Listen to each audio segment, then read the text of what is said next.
Este programa tem o apoio da TV Interação, Associação Vida e Trabalho e da Ordem dos Advogados do Brasil, Seção São Paulo.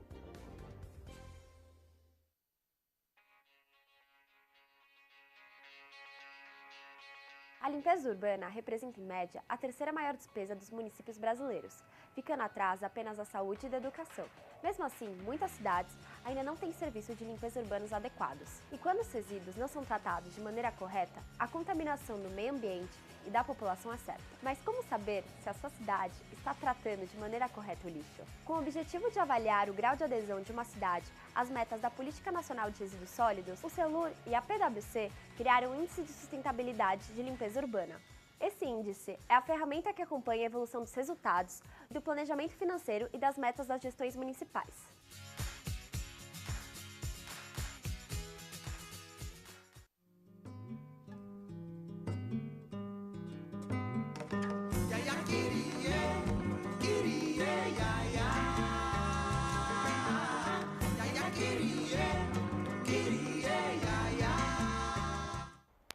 Olá, nova cidade, ideias para uma nova cidade.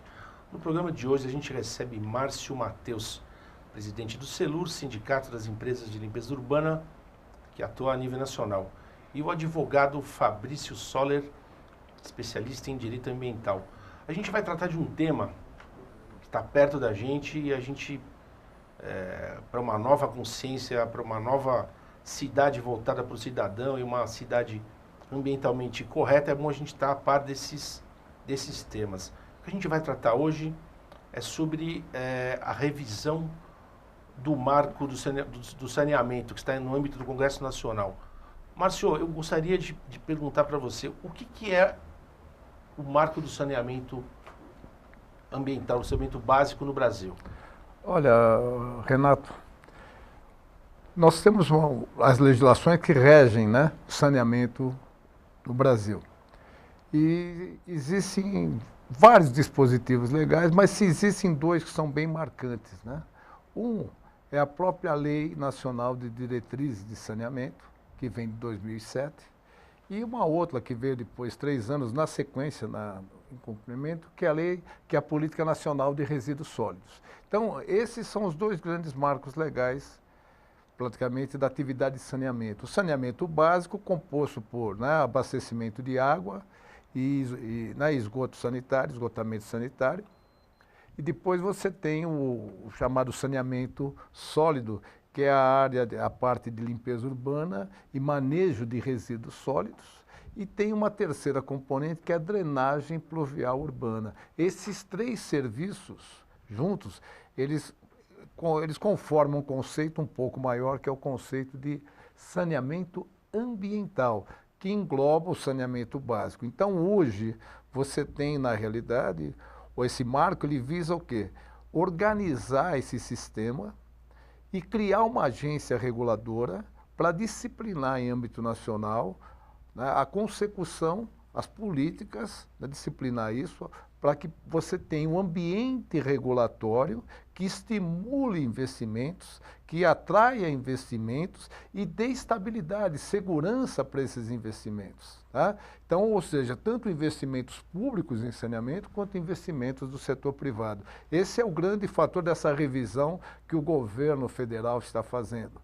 Além disso, como esses serviços são serviços de titularidade municipal, de competência do município, se deixasse simplesmente a cada município, cada um fizesse a sua regulação e não houvesse um eixo comum, uma política nacional, uma agência nacional que regulasse isso com viés técnico, tá? Com viés técnico e não com viés político, as iniciativas, os esforços acabariam se dissipando, se perdendo.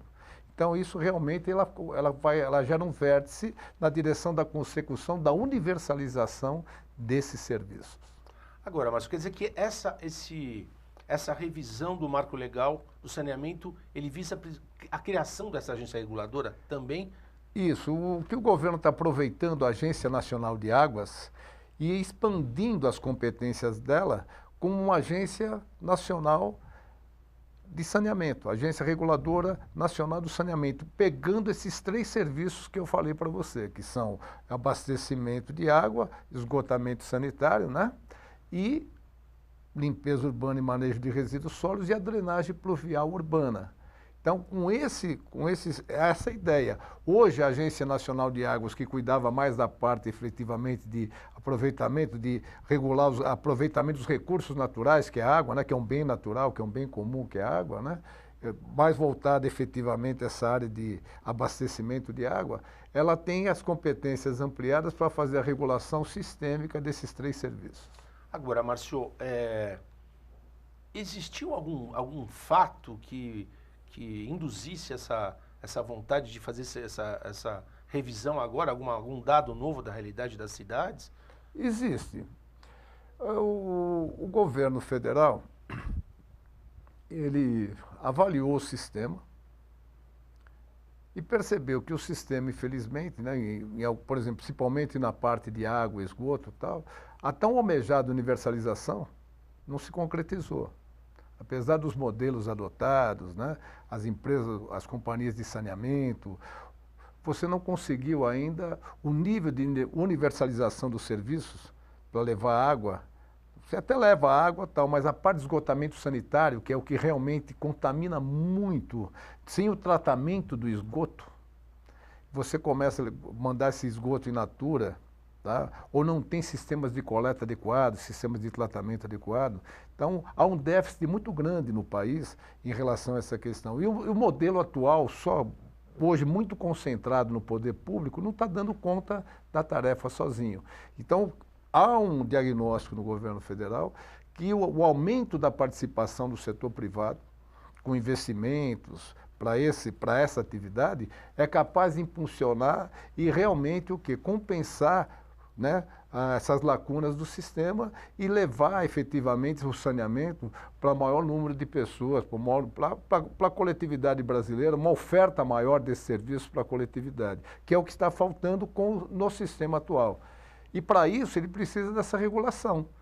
Ou seja, sem uma regulação, sem um setor, um ambiente regulatório estável, atrativo para investimentos privados, o próprio investimento público, em que as regras fiquem claras para todos quando participar, a regulação seja efetivamente técnica, disciplinando, levando em consideração as diferenças entre os serviços, as necessidades de cada serviço, as estruturas que estão colocadas, né, para a execução desse serviço. Se ele não considerar isso, não considerar as peculiaridades de cada atividade, para que realmente ele seja efetivo e os serviços sejam eficientes, você não vai conseguir fazer com que a quantidade e oferta desse serviço para a população, tá, seja efetivada.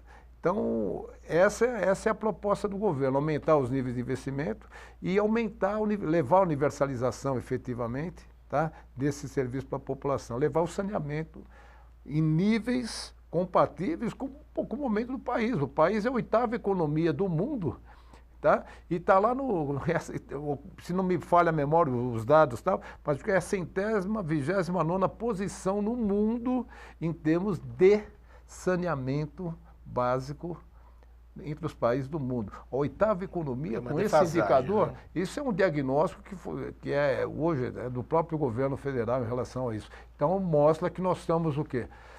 Que esse modelo atual, do jeito que está, não vai prover à sociedade, né, do nível de saneamento básico ou do saneamento, inclusive o saneamento sólido, que hoje nós já temos, que o setor privado atua, né, mas você não vai conseguir tratar isso, levar isso no nível adequado. O país não pode continuar ocupando uma posição vergonhosa dessa. Ok. Fabrício, você que é especialista em direito ambiental, você acha que essa revisão sai ainda nesse governo e para onde você acha que ela caminha? Bom, Renato, na verdade, a nossa expectativa no setor é que seja publicado este ano. Acho que temos um bom momento, uma boa oportunidade. Os índices de carência e deficiência do setor de saneamento, os índices são assim, gritantes, são sofríveis.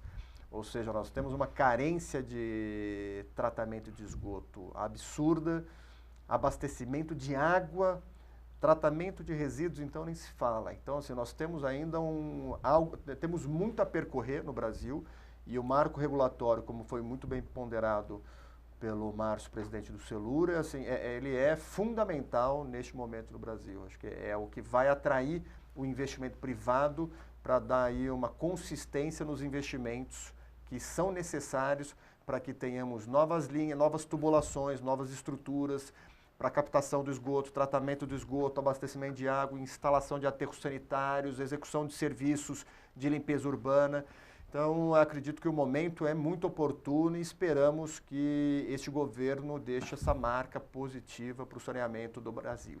Agora, Fabrício, você falou da relação que é preciso levar o serviço adequado para o Brasil inteiro. A gente vive em São Paulo, a gente vive aqui nessa, vamos dizer que atendido de maneira satisfatória só que você tem um quadro diferente no Brasil, não é isso? Totalmente diferente. Eu posso dizer que o Estado de São Paulo, o Estado de forma geral, é um Estado diferenciado, privilegiado quando comparado em termos de Brasil. Água e esgoto, fundamentalmente. Resíduos, a gente avançou bem, eu acho que tem alguns desafios ainda a percorrer, mas São Paulo tá bem adiantado na agenda. Mas quando você olha a nível Brasil, o cenário é trágico. Assim, nós temos a região norte, nordeste, ainda centro-oeste, temos muito por fazer. Por isso que a gente insiste nesse momento, nesse time oportuno, nessa fase em que pode ser uma sinalização muito positiva para que o setor em privado, que hoje já tem uma participação, mas muito pequena ainda no setor de saneamento, de fato venha e veja como uma oportunidade, porque no final das contas, o que nós estamos olhando é a universalização do serviço. E um serviço universalizado implica em saúde pública. Saúde pública é melhoria de qualidade de vida, então é algo que está assegurado pela Constituição brasileira. Só que na prática, na hora que começamos a estudar os índices de forma apartada, você vê que o esgoto falta muito por fazer. A água também tem o seu desafio. O resíduo, então, nem se fala, né? A disposição final, a implantação de aterros sanitários, a regionalização. Então, a gente acredita que essa medida, seja via medida provisória, seja o endereçamento que venha a ser dado pelo governo, prospere ainda este ano. Ok. Programa Nova Cidade de hoje, discutindo a revisão do Marco Legal do Saneamento. Gostaria de aproveitar a oportunidade para deixar a pauta, o e-mail do programa, pautanovacidade@gmail.com, o site da TV Aberta, www.tvaberta.tv.br. Márcio, um dos temas dentro dessa revisão do Marco Legal diz respeito aos subsídios cruzados. Do que se trata? Bom, Renato, assim, quando você tem a prestação de um serviço, a capacidade de pagamento do serviço dentro de uma localidade, em função das diferenças sociais, ela é diferenciada igualmente. Então, dentro de um município, do âmbito de um município, é razoável estabelecer o seguinte, né, uma tarifa social, onde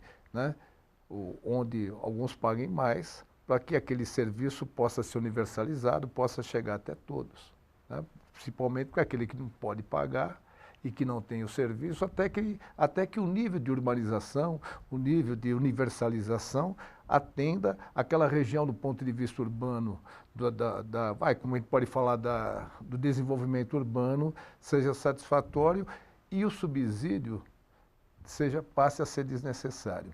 O subsídio, ele sempre embute uma insuficiência, senão não precisava ser subsidiado, ou uma insuficiência econômica, uma insuficiência que precisa ser compensada. Essa é a primeira questão do subsídio. Então, dentro de um município, é até justo que aquelas áreas que melhor aquinhoadas, que tem uma estrutura já de esgoto, de coleta de resíduos, de tratamento, e aquela outra que não, onde a população é mais desassistida e precisa ter isso, é importante essa tarifa.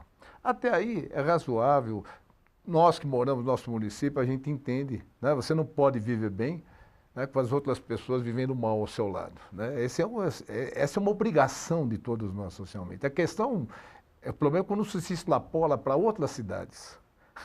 Quando você vive numa cidade e você começa a ter o subsídio cruzado entre cidades.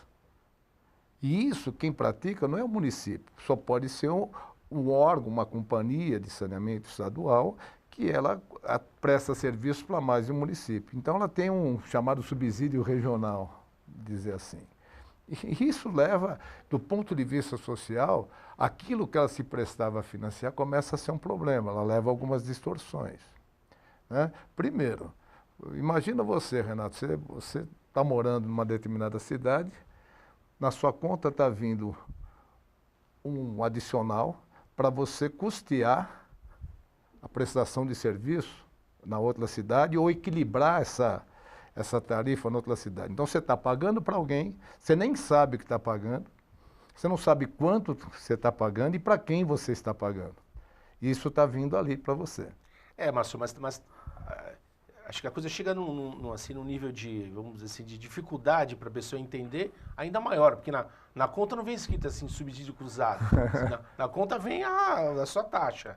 Agora, se isso está sendo usado para compor um total de arrecadação de vários municípios, a pessoa tem que ver o nosso programa para entender, porque ela não vai entender. Então, esse é um problema. E isso gera uma distorção também interessante, Ana. Olha que interessante. Qualquer município, ele vai ter ricos e pobres. Então, quando você usa um subsídio cruzado dessa forma, o que você está praticando? Você está criando uma injustiça social que é assim, você leva o pobre de uma cidade rica a subsidiar o rico de uma cidade pobre. Quer dizer, isso do ponto de vista social é uma contradição gritante. Não é admissível isso. Por isso que cada vez que você extrapola esse... E outra coisa, você efetivamente não sabe. E além disso, se é um dinheiro que é para universalização, que você cobra mais, esse dinheiro tinha que estar apartado para o fim para o qual ele foi cobrado. Mas tem uma questão também aí. Isso não é uma relação provedor de serviço, consumidor de serviço. Isso, na realidade, é um imposto, é uma tarifa, né? Ou é um imposto disfarçado na forma de tarifa, ou uma tarifa, né, que dissimula o imposto. De alguma forma, que se esse rateio social,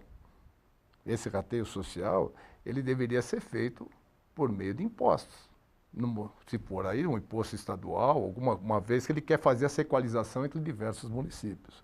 Quando você faz isso, você joga essa conta diretamente, é um imposto, é algo que está sendo imposto ao consumidor sem ele saber. Há hoje diversas decisões já do próprio Ministério Público, e o doutor Fabrício podia até considerar isso, contrário a esse entendimento, que ela entende que o consumidor está sendo lesado. Ele paga por aquilo que ele consome e, de repente, ele está sendo taxado sem saber e ninguém sabe efetivamente. Isso entra num caixa único da própria empresa prestadora. Esse próprio marco, ele prevê que, se isso acontecer, que isso vá para um fundo de universalização. E não entre no caixa geral da companhia de saneamento. É uma medida minimamente moralizadora dessa questão. E tem que ser defendida. Isso, quer dizer, isso dentro dessa tentativa de revisão do marco, por exemplo, creio que deve ser uma questão polêmica essa. O senhor acredita que vai ser aprovado isso aí, doutor Márcio? É assim, né, Renato, quando você tem um modelo praticado há muitos anos, né, e que não tem efetivamente a devida transparência, em algum momento, né, por algum tempo, você pode esse modelo vai passando até que uma hora as luzes, né, o sol bate sobre isso e põe luz sobre essa questão. E efetivamente, o momento que o país atravessou, né, e essa falta de desempenho, né, de levar a universalização efetiva, jogou luz sobre essa questão e começou-se a se fazer os diagnósticos, começou a se aprofundar a discussão, o estudo sobre isso, e isso veio à tona. Então, esse problema que estava praticamente assim, né, não muito claro, né, com uma certa névoa, né, que morria no meio dessa questão do subsídio, que é algo, né, tem um apelo aparentemente social, de atender os municípios mais fracos. Então é o seguinte, se é o município mais fraco, porque eles não têm escala, economicamente são mais fracos, que se regionalize, a própria lei já prevê isso. Então vamos buscar uma solução regionalizada, que dê escala, que esses municípios se unam, né, se juntem para contratar em conjunto uma solução que caiba, que seja economicamente viável para eles. Mas você levar isso num consumo cobrar isso do consumidor e sem que isso seja efetivamente fixado o que é, qual é a natureza dessa cobrança, sem que ela fique vinculado, ou seja, essa arrecadação específica fique vinculado à prestação específica a que ela se destina, ela vai para um caixa geral e ninguém sabe como ela é aplicada, se ela está sendo aplicada para a própria empresa, se ela está sendo aplicada para que fins. É isso que aconteceu. Então, você não tem o nível de investimento que deveria ter, já que você cobra isso. Então, e essa conta, ela precisa ter clareza, ela precisa ter transparência, esse processo, essa contabilidade gerencial do sistema precisa ser claro para a sociedade e mais claro ainda para quem paga a conta. É isso que se quer. Ok. Doutor Fabrício, a gente teve em março, em Brasília, o Fórum Mundial da Água. Aí existe o lixão da estrutural que está sendo na tentativa de desativar. Teve a visita da delegação da França e da Alemanha para estabelecer convênios para uma melhor destinação para o resíduo sólido. A gente precisa de aprender essa lição com o exterior? Ótima pergunta, Renato. No fundo, não. Assim, nós já sabemos como é que implanta aterro sanitário, já sabemos como opera, sabemos quanto custa, como o serviço pode ser estimado. O que está faltando é exatamente que a administração pública, o poder público, entenda o custo, né, do serviço, né, e cobre o usuário do serviço, ou seja, o cidadão. A partir do momento em que tem clareza dos serviços de coleta, transporte, transbordo, encaminhamento para um aterro sanitário, porque pelas dimensões do Brasil, muito se fala em tecnologias, essa ou aquela para tratamento dos resíduos e dos rejeitos. Mas no Brasil ainda nós temos muita oportunidade para expandir os aterros sanitários, especialmente quando a gente olha os números e aproximadamente metade do que é gerado vai para lixões. Lixões a céu aberto, sem cuidado, sem licenciamento ambiental, sem controle algum, com catação, com animais, com risco para a aviação, em razão dos urubus. Quer dizer, isso aqui que nós podemos acabar. Isso é inadmissível. Isso tem que ter um esforço do governo federal e talvez aí venha esse conceito de agência que a gente tem trabalhado. Talvez a unificação do assunto num único ambiente melhore o empenho e o esforço do governo, no caso federal, para dar um direcionamento. Por exemplo, resíduos hoje, se a gente observar, ele é tratado no Ministério do Meio Ambiente, ele é tratado assim, ele é um assunto que permeia Ministério do Meio Ambiente, Ministério das Cidades, Ministério da Saúde, Casa Civil. Então, quer dizer... É um tratamento cruzado. Exato, no fundo é um assunto difuso, o tema está lá, todo mundo trata um pouco e ninguém trata como se deve. Talvez esse conceito da agência, de uma agência nacional para o saneamento, traga a luz para o assunto, porque de fato nós precisamos avançar nessa questão do tratamento e disposição final dos resíduos rejeitos. Entendo particularmente que um caminho é a implantação de aterros sanitários e de características regionais. Renato, acho que esse é o Brasil que nós temos hoje. Não dá para imaginar aterrinhos pequenos para atender municípios de 5, 10, 15 mil habitantes. Nós temos que ter aterros regionalizados para atender uma gama de municípios, 5, 10, 15 municípios, e não é uma atribuição, o município não precisa implantar e operar o aterro sanitário, o município tem que cuidar de saúde e educação. Né? Esse é um serviço que pode ser muito bem delegado, transferido para um terceiro, para um privado, e ele cuidar das prioridades da administração municipal. Então, por isso que a gente também trabalha firme nessa agenda para a eliminação dos lixões, não obstante ainda, nós estamos em 2018, e estamos falando que quase metade do material gerado dos nossos resíduos são encaminhados para lixão. Isso é algo inadmissível e você dá um exemplo de uma estrutural em Brasília, né? O nosso cartão postal, né? A cidade planejada, né? A administração política do país que operou por décadas com lixão. Né? Agora que, em razão da última administração, que conseguiu dar sinais para virar essa página no Brasil, com todas as suas dificuldades, mas está dando uma sinalização nesse sentido. Ok, Fabrício, agradeço a presença.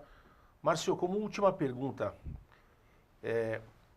vamos torcer para que essa revisão chegue a um bom termo, que consiga organizar esse setor tão importante para as cidades do Brasil. Eu te pergunto, O Brasil tem a tecnologia para fazer no nível nacional o que é feito, por exemplo, aqui em São Paulo, da gestão dos resíduos sólidos, toda a cadeia? Olha, Renato, o setor privado hoje ele é capaz de prover à sociedade qualquer solução que ela necessite na área de resíduos. Tá? O setor privado ele entra ele passa a ter uma parceria efetiva com os municípios brasileiros no final da década de 60 e início da década de 70, quando há um adensamento populacional muito grande, começa a chamada idade urbana, né, onde a concentração populacional é muito grande. A partir daí também você tem um modelo de consumo, que era aquele modelo a granel antigo, e passa a ser o consumo individualizado, com embalagens individualizadas, gerando uma quantidade enorme de resíduos. Premido por essa nova realidade, as estruturas dos municípios não davam conta. Então ele se articulou com a iniciativa privada, buscou apoio da iniciativa privada para dar conta dessa tarefa. E aí ele passou a terceirizar esse serviço, a contratar esses serviços, a tomar esses serviços, e o setor privado se debruçou sobre isso. E nós tivemos uma evolução muito grande. Hoje, nós buscamos alternativas, buscamos tecnologias e buscamos um modelo de acordo com as nossas características geográficas, demográficas, populacionais, que é um modelo mais próximo do modelo norte-americano. Porque aqui lá são um país de extensão continental, tem disponibilidade. E a relação, o resíduo, ele é uma externalidade da relação produção-consumo. Essa externalidade, ela não pode ser tão pesada, ser muito pesada, a ponto de quê? De onerar ainda mais a cadeia de produção e consumo. Então, os Estados Unidos ele buscou o ponto ótimo, viável com a realidade, e o Brasil buscou essa matriz. Quando a gente começa a buscar uma outra matriz de solução, uma matriz que já está estruturada, você começa a patinar. E esse é um grande fator que precisa ser entendido. Né? É interessante, o caminho que foi adotado no mundo é mais ou menos esse. Você primeiro cria uma boa base para acabar com seus lixões. Essa é a primeira lição que precisa ser feita. E qual foi a estratégia para acabar com os lixões? Você criar os aterros sanitários, que tem controle ambiental sanitário. E lá você vai pegar esse resíduo, vai proteger o solo com mantas, vai captar o chorume que poderia contaminar esse solo, vai tratar o gás, evitando que ele seja para a natureza o gás que o lixão solta, que é o metano, que é altamente contaminante. Então você tem todo um controle ambiental sanitário nesses equipamentos, né, de ecoeficiência, que visam proteger. Tá? Aí há confusão pelo nome, aterro, é lixão, é parecido, são coisas, né? Peraí, não é a mesma coisa. Né? Você tem carro com roda, pode ser um carrinho de mão e pode ser uma Ferrari, mas ambos são carros. Então, essas confusões, né, muitas vezes deliberadas, mal intencionadas, precisam deixar claro. É um equipamento tecnológico, uma obra de engenharia, um empreendimento de engenharia ambiental sanitária, onde você agrega ali conhecimentos de geotecnia, conhecimentos ambientais, conhecimento de química, física, né, de organização, como a gente pode falar, engenharia civil, com diversos ramos, multidisciplinar, para quê? Para ter uma solução adequada. E, além disso, hoje também, ele é um polo de carreamento dos resíduos que são coletados em vários locais. E aí, isso é interessante você utilizar outras tecnologias ali. Aproveitar que esses resíduos vão para lá e, nesse local, você fazer tratamento, você fazer reutilização, reciclagem. Aproveitar a própria estrutura. Isso gera um formato moderno hoje chamado ecoparques. Hoje você está usando aterros para gerar gás renovável, né, os GNRAs, você começa a ter gás renovável. Então, em vez de você usar combustível fóssil de gás, você começa a usar fonte de gás renovável para prover as cidades de gás. Tá? Então, tem uma série de outros para prover, para gerar energia limpa, energia elétrica limpa. Então, é uma infinidade de aproveitamento a partir daí. E, além disso, você está estancando o passivo ambiental. O que o doutor Fabrício colocou muito bem, você joga um resíduo a céu aberto, ele vai deteriorar a céu aberto, ele vai atrair animais, né, cinantrópicos, vai trazer contaminação, vai trazer degradação, vai trazer contaminação do solo, de ar, vai funcionar, vai gerar uma série de vetores, né? Vai alimentar uma série de vetores de doenças de diversas ordens. Por isso que ele é uma medida de saúde pública, você eliminar isso. E além de ser uma medida de proteção ambiental. Então, quando você tem uma solução dessa, como o aterro, ele visa duas coisas. Ele tem dois focos de proteção: a proteção da saúde pública e a proteção do meio ambiente. Ele não é um elemento, não é algo que vai agredir o meio ambiente, ao contrário, ele foi concebido para estancar esse passivo ambiental, a contaminação decorrente do descarte inadequado do resíduo. Ou seja, a cidade, as pessoas vão continuar produzindo seus resíduos e eles vão ter que ir para algum lugar. Ou ele vai para uma destinação ambientalmente adequada, do ponto de vista, né, técnico, ou ele vai continuar contaminando o meio ambiente e colocando em risco a saúde pública. Essa é a questão. Então há muita confusão, há muita desinformação e a gente precisa pôr, e você nos ajuda muito aqui, Renato, quando você nos abre o espaço, que a gente busca trazer esclarecimento, né? A gente busca trazer uma visão melhor do assunto, instruir as pessoas, né, informar as pessoas sobre o que é solução. E muitas vezes a solução é confundida com o problema, né? E eu falei, a gente, ou por desinformação ou por má intenção, e a gente precisa pôr clareza nisso, nesse debate. Tá? Tá legal. Márcio, agradeço a presença. Eu sempre quero chegar no tema da coleta seletiva, a gente nunca chega. A gente fica para outra oportunidade. Tá Eu agradeço. Nova Cidade volta na próxima semana.